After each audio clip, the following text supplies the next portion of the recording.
Un colis partant de Tokyo et un autre partant de New York peuvent arriver à votre porte exactement au même moment parce qu'ils sont tous les deux passés par Anchorage. Une ville que la plupart des gens considèrent comme isolée, glacée et loin de tout se trouve en réalité au centre de tout. Quand on prend du recul, Anchorage se trouve juste entre les deux plus grandes zones économiques de la planète. Et ce n'est que le début. Cette ville exerce une influence discrète et un pouvoir que peu de villes bien plus grandes égalent, contrairement à ce que sa taille suggère. Alors, comment un endroit qui paraît aussi isolé peut-il devenir aussi puissant ? Pour commencer, Anchorage est le cœur de l'Alaska. Plus d'un tiers de la population de l'État y vit. Cette concentration lui donne un contrôle démesuré sur l'économie, les déplacements et les infrastructures de l'État. Presque toute personne venant en Alaska par le continent passera par Anchorage. À première vue, Anchorage est isolé des villes voisines. Aucune solution de rechange régional ni alternative. Mais en réalité, tous les systèmes essentiels, les vols, le fret et les connexions convergent vers ce seul centre névralgique. L'aéroport international Ted Stevens d'Anchorage transporte des millions de passagers et gère plus de 100 000 atterrissages chaque année, soit plus de 4 fois le trafic passager de Fairbanks, le seul autre grand centre de l'État. Le suivi et l'optimisation du fret en temps réel assurent des expéditions efficaces, même dans les conditions extrêmes de l'Alaska. Le suivi et l'optimisation du fret en temps réel assurent de la circulation efficace des expéditions, même dans les conditions extrêmes de l'Alaska, faisant de cet aéroport un maillon clé des chaînes d'approvisionnement mondiales. Et voici ce à quoi la plupart des gens ne pensent jamais. Si cet aéroport cesse de fonctionner, les chaînes du froid pharmaceutique s'effondrent, les chaînes de montage automobile s'arrêtent à Détroit, et les fruits de mer frais n'arrivent jamais à New York. Un aéroport, une ville. Et les conséquences touchent de tous les continents peuplés. Mais c'est là que ça devient intéressant. C'est là que les liaisons long courrier se croisent, que le fret est redirigé, et que les voyageurs passent sans même se rendre compte à quel point cette escale est cruciale. Depuis Anchorage, 90% du monde développé se trouve à moins de 9h30 de vol, ce qu'aucun autre grand aéroport sur Terre ne peut revendiquer. Les transporteurs asiatiques peuvent charger plus lourd avec moins de carburant, faire escale à Anchorage pour ravitailler, puis poursuivre vers l'Amérique du Nord avec des cargaisons impossibles sans arrêt. L'aéroport est classé comme le 2e aéroport de fret le plus fréquenté des États-Unis et le 4e au monde. FedEx, UPS et le service postal américain y ont d'importants centres de distribution. L'Alaska est tellement vital pour le réseau postal et de colis des États-Unis qu'il bénéficie d'une dérogation fédérale unique permettant de transférer du fret entre différents avions, du même transporteur étranger, sans inspection supplémentaire. Aucun aéroport des 48 États contigus ne partage ce privilège. On pourrait appeler cela un petit gain de temps, mais en réalité, cela réduit les délais de livraison de plusieurs heures, diminue les coûts d'exploitation, et fait d'Anchorage un pôle d'attraction pour la logistique mondiale. Les États-Unis et le Canada entier se trouvent d'un côté. De l'autre côté du Pacifique, des géants comme le Japon, la Chine et la Corée du Sud. Les routes de fret russes traversent l'Arctique et le Pacifique, faisant d'Anchorage un point de passage naturel pour les cargaisons lourdes entre continents. À présent, les compagnies aériennes de passagers s'y intéressent. Elles demandent le même type de flexibilité pour les passagers. Une initiative qui pourrait transformer Anchorage d'un centre de fret en un véritable centre de transit mondial. La puissance d'Anchorage s'étend aussi du ciel à la mer. Le port d'Alaska transporte 95% du produit pétrolier raffiné de l'État et près des 3/4 de toutes les marchandises, reliant des ressources essentielles à l'aéroport et au-delà. Chaque cargaison ici permet aux communautés de fonctionner, aux entreprises de rester ouvertes et à l'infrastructure d'être alimentée. C'est aussi rentable.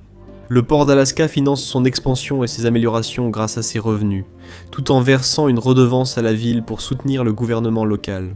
Sa mission principale est de fournir du carburant à la grande base militaire de la ville et à l'aéroport international pour assurer la continuité des opérations toute l'année. Même en hiver, lorsque le bras de Mernick gèle, le port continue de fonctionner sans interruption. Ces dernières années, le port a traité plus de 5 millions de tonnes de carburant et de marchandises. Et avec la croissance de la population et de l'industrie en Alaska, ces chiffres ne feront qu'augmenter.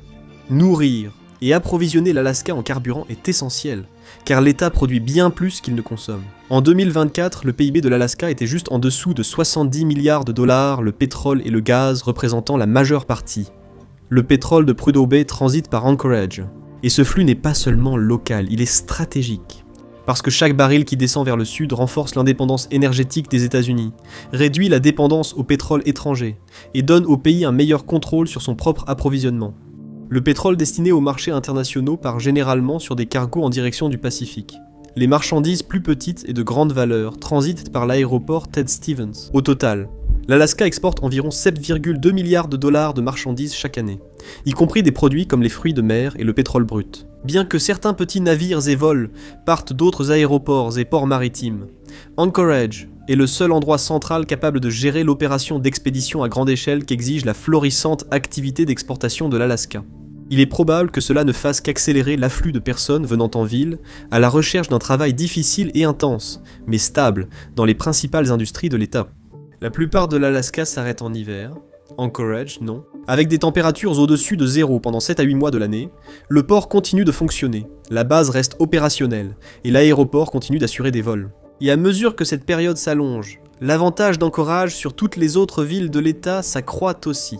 Et à mesure que les conditions météorologiques autour des zones côtières deviennent moins intenses, les vols à destination et en provenance des aéroports deviennent plus faciles. Mais Anchorage a encore un atout dans sa manche.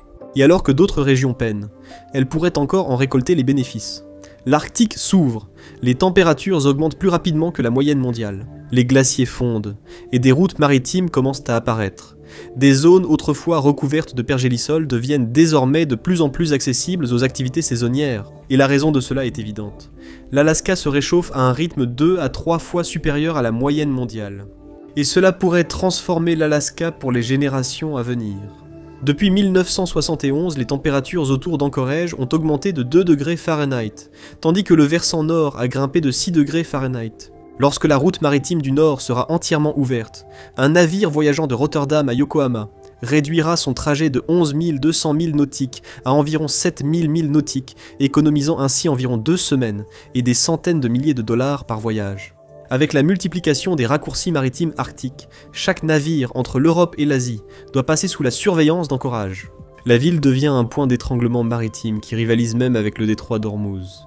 La fonte du pergélisol, l'allongement des saisons et l'ouverture de nouvelles routes maritimes créent défis et opportunités, rendant Anchorage de plus en plus crucial pour l'énergie et le commerce.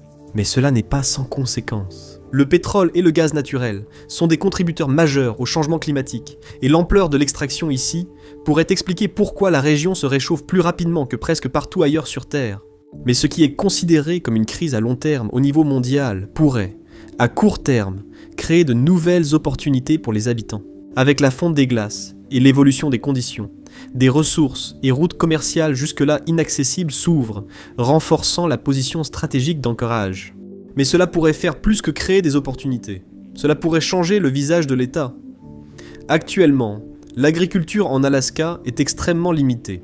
La saison de croissance est brève, les hivers longs, seules les cultures les plus résistantes survivent. La plupart des fruits et légumes frais doivent donc être expédiés des 48 États contigus, souvent à coût élevé, et après un long transport qui altère leur qualité. Ce plafond commence à se fissurer. À mesure que les températures augmentent, la période propice à l'agriculture commence à s'allonger. Ce qui était autrefois impossible devient lentement possible. Des saisons de croissance prolongées, des rendements accrus et plus de diversité. La production de fruits en Alaska, autrefois presque inexistante, pourrait se développer. Si cette tendance se poursuit, l'État pourrait finir par passer de la dépendance aux importations à la production suffisante pour expédier une partie de ses propres récoltes vers le sud, transformant ainsi une faiblesse de longue date en un nouvel atout économique. Et avec toute cette activité économique et stratégique qui converge ici, la sécurité n'est plus une option, elle devient essentielle. Anchorage est une priorité militaire depuis avant que l'Alaska ne devienne un État, et la raison n'a pas changé. Il n'est donc pas surprenant qu'aucune dépense n'ait été épargnée pour la défendre. En 1935, le général Billy Mitchell, père de l'armée de l'air américaine, a déclaré devant le Congrès « Je crois qu'à l'avenir, celui qui détiendra l'Alaska détiendra le monde ». Et Anchorage est la forteresse de l'économie et de la population de l'Alaska. Pour l'atteindre depuis l'océan, les navires doivent remonter le bras de mer de Cook, puis serpenter à travers le Nick Arm, plus étroit. C'est là que se trouve la ville. Et juste à côté se trouve Joint Base Elmendorf-Richardson. Isolé ? Absolument. Mais c'est aussi l'une des installations militaires les plus puissantes des États-Unis. C'est ici que la première ligne de défense américaine affronte les menaces du Pacifique et de l'Arctique. Joint Base Elmendorf-Richardson, à l'extrémité de la ville, abrite plus de 40 000 personnes. Elle surveille les menaces du Pacifique et de l'Arctique et accueille d'importantes recherches sur la glace, les routes maritimes et l'énergie. Tout missile lancé depuis la Russie ou la Chine en direction du continent serait détecté ici en premier. Presque toutes les grandes opérations en Alaska, du commandement de l'Alaska aux forces régionales du NORAD, sont concentrées autour d'Anchorage, ce qui regroupe des capacités de défense essentielles en un seul point stratégique. Mais ce n'est pas tout. Sous le cercle arctique se trouvent environ 13% du pétrole mondial non découvert et 30% de son gaz naturel non découvert. Et l'un des accès les plus vitaux à cette région passe par Anchorage. Celui qui contrôle cette ville contrôle le corridor de ressources le plus disputé du siècle à venir. Contrairement à la plupart des bases militaires discrètement situées en périphérie des villes, la base interarmée Elmendorf-Richardson se trouve directement au nord des quartiers d'Anchorage. Sa présence n'est pas lointaine. Le résident moyen en ressent l'influence chaque jour. C'est le premier employeur de la ville, et les investissements fédéraux dans la région ne devraient qu'augmenter. Les menaces futures rendent cela encore plus crucial. La Russie inquiète moins aujourd'hui, mais la montée de la Chine fait du Pacifique un point chaud potentiel.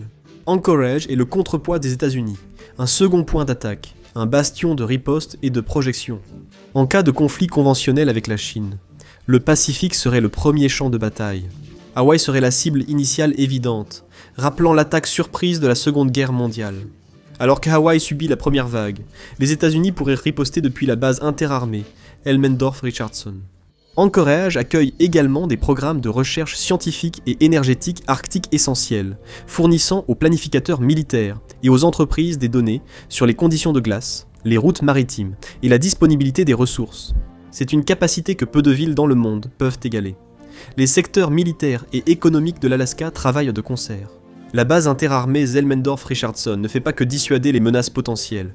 Elle fait aussi vivre une ville dont le port et les exportations maintiennent le commerce mondial en mouvement, renforçant ainsi le statut d'Anchorage comme un centre d'influence. Mais tout cela comporte aussi de véritables inconvénients.